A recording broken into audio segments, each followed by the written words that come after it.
కేసీఆర్ కుటుంబ సభ్యుల పాస్పోర్ట్లు సీజ్ చేయాలన్నారు బండి సంజయ్. ఆయనకు కౌంటర్ ఇచ్చారు బీఆర్ఎస్ నేతలు.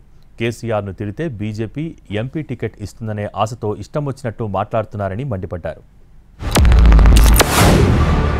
కేసీఆర్ గారు తప్ప వాళ్ళ కుటుంబ సభ్యులందరి పాస్పోర్ట్లు సీజ్ చేయాలి.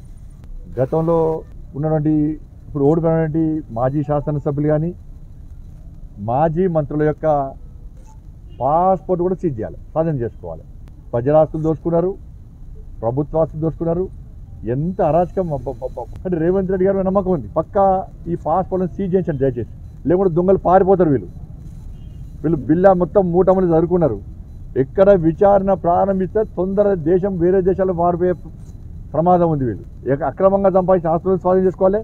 ముందుగా వాళ్ళు పారిపోకుండా వాళ్ళ పాస్పోర్ట్లు మాత్రం స్వాధీనం చేసుకోవాలి. పాస్పోర్ట్లను ఇవాళ కేసీఆర్ గారి మీద అవినీతి ఆరోపణలు చేస్తూ పాస్పోర్ట్లనే సీజ్ చేయాలని మాట్లాడడం, అసలు ఎన్ని అబద్ధాలు మాట్లాడతాడంటే బండి సంజయ్ నాకు ఒకటే గుర్తుకొస్తుంది. ఇవాళ కేసీఆర్ గారి మీద గట్టిగా మాట్లాడితే ఏదోటి మాట్లాడితే తప్ప నాకు ఎంపీ సీటు ఇచ్చేటట్టు లేరని చెప్పి ఇవాళ ఓ మహాత్ముని పట్టుకొని ఒక జాతిపితను పట్టుకొని ఇష్టం వచ్చినట్టు నోటికి ఎటత్తే గట్ల ఇవాళ చాలా అది బాధకరం.